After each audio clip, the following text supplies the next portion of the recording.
Anda melihat survei berikut ini, kita akan melihat komposisi secara umum dari WHO sebagai Badan Kesehatan Dunia yang memberikan data bahwa orang yang benar-benar sehat hanya berkisar 15% saja.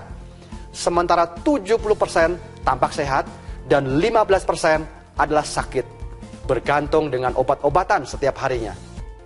Adakah solusi untuk mengatasi kondisi kesehatan yang makin merosot setiap harinya? Dari sisi lain, dari para ahli dan para pakar banyak melakukan penelitian dan survei atas pola hidup dan perilaku manusia setiap harinya. Di antaranya adalah Linus Pauling, PhD. Beliau telah mendapatkan 2 kali penghargaan Nobel dan terkenal dengan pernyataannya.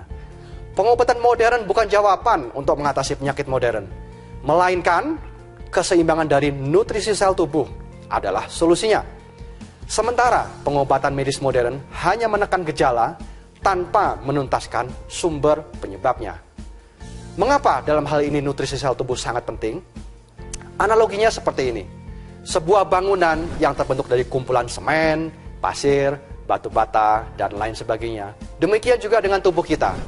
Tersusun atas kumpulan jutaan sel yang kemudian membentuk sebuah jaringan organ-organ tubuh. Lalu, dari manakah sumber nutrisi sel tubuh tersebut diperoleh? Kita tahu bersama bahwa semua makanan yang kita makan sehari-harilah yang membuat manusia bertumbuh dan berkembang. Dengan demikian, dari sanalah sumber nutrisi sel tubuh tersebut. Ya, dalam hal ini, faktor makanan menjadi hal yang paling utama. Sampai ada pepatah yang mengatakan, what you eat, what you are. Artinya, akumulasi makanan yang sehat akan membuat badan senantiasa sehat dan fit, terhindar dari risiko penyakit-penyakit kronis. Setelah makanan diserap oleh usus dan diproses oleh lever, lalu didistribusikannya semua melalui sistem peredaran darah ke seluruh tubuh kita. Lalu, sisa ampas pencernaan di usus besar seharusnya dikeluarkan sesuai dengan frekuensi makan kita setiap harinya. Artinya, jika kita makan 3 kali sehari, seharusnya sampah tersebut juga dikeluarkan dalam bentuk BAB 3 kali sehari juga. Tapi kenyataannya sehari-hari kita melihat, sementara orang umumnya makan 3 kali sehari, tetapi pembuangan BAB hanya terjadi 1 kali sehari. Itu pun jika lancar.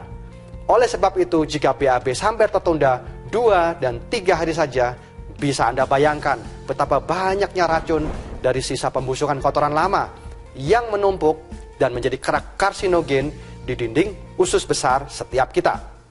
Lambat laun, hal ini akan membuat perut menjadi buncit, lalu mencemari serapan usus ke dalam aliran darah.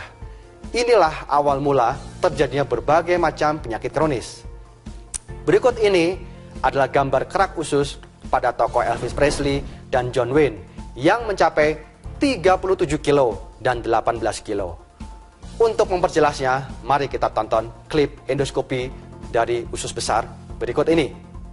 Ini adalah gambaran usus yang normal, bersih, tidak ada kotoran, dan terlihat jelas pembuluh darahnya. Kondisi seperti inilah seharusnya usus kita. Kondisi usus orang vegetarian cenderung normal, namun mulai timbul kotoran yang menempel di dinding usus.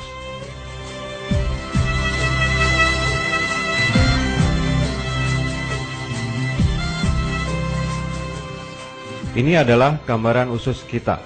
Kotor, penuh dengan sampah sisa makanan yang tidak terbuang, lemak, dan berbagai macam zat kimia. Dari sinilah semua masalah kesehatan kita berawal.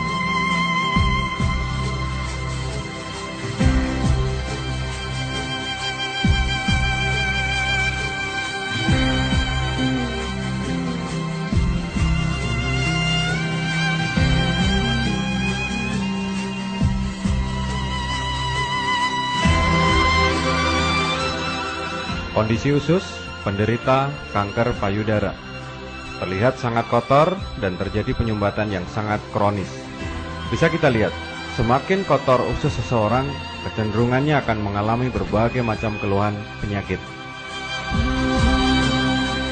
Sebuah gambaran kondisi usus penderita kanker prostat, kolesterol tinggi, dan hipertensi.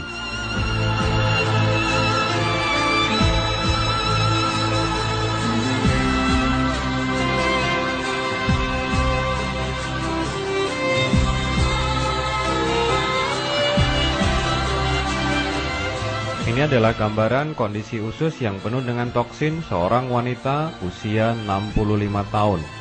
Toksin terlihat sangat hitam karena telah mengerak selama puluhan tahun. Jika Anda menderita asam urat, ini adalah gambaran toksin di dalam usus Anda.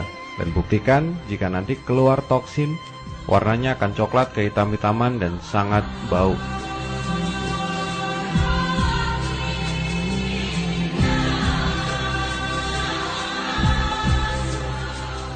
Salah satu resiko ketika toksin terlalu lama di dalam tubuh kita, maka akan muncul parasit-parasit yang akan berkembang biak di dalam perut kita.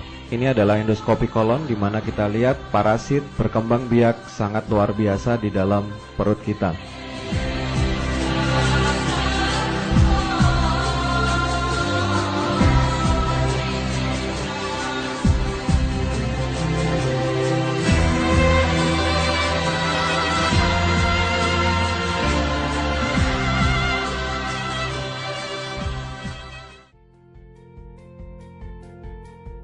Perut buncit bukan hanya mengganggu penampilan, tetapi membuat pH tubuh menjadi asam, sehingga meningkatkan risiko berbagai macam penyakit kronis, seperti yang tampak pada gambar berikut ini. Radang hati, kolesterol, asam urat, jantung, mah, kanker, dan lain sebagainya. Oleh sebab itu, lakukanlah detoksifikasi sedini mungkin. Bersihkan usus besar kita dari racun karsinogen. Dalam hal ini, kami mempunyai produk VivoLift yang akan menjadi solusi utama sekaligus menjadi nutrisi. Mengingat kandungannya yang sangat lengkap. VivoLift mengandung serat yang cukup bagi pencernaan, mengatur kadar gula darah, menormalkan kolesterol, serta melancarkan BAB dan membuang sisa pembusukan kotoran lama yang menempel pada dinding usus besar. Sehingga pinggang akan menjadi lebih ramping, perut terasa lebih plong, dan badan menjadi fit dan ringan. Selain itu, VivoLift disertai juga dengan goji berry yang merupakan antioksidan tertinggi di dunia dengan kandungan omega 3 dan omega 6 yang sangat baik buat terapi jantung dan otak. Juga ada pro dan prebiotik, yaitu kuman sehat yang sangat diperlukan oleh usus besar untuk menjaga saluran pencernaan tetap sehat. Berikut ini adalah komposisi vitamin dan mineral premix yang ada di dalam VivoLift setiap sasetnya. Vitamin B yang lengkap dari B1, B2, B3 sampai dengan B12. Vitamin C, E, dan juga mineral-mineral yang sangat penting bagi tubuh seperti kalsium, magnesium, zinc, zat besi, dan selenium. Gambar ini adalah salah satu dari kesaksian orang yang sudah mengkonsumsi VivoLift secara rutin. Selain memperbaiki perut buncit, badan akan lebih fit dan berat badan lebih terkontrol. Minum VivoLift 1 minggu pertama 1 saset kali 2, 30 menit sebelum makan siang dan malam. Minggu berikutnya 1 saset per hari. Gunakan VivoLift dengan air suhu normal, lalu aduk dengan cepat dan langsung diminum sebelum mengental. Anda bisa gunakan botol shaker VivoLift untuk mengaduknya.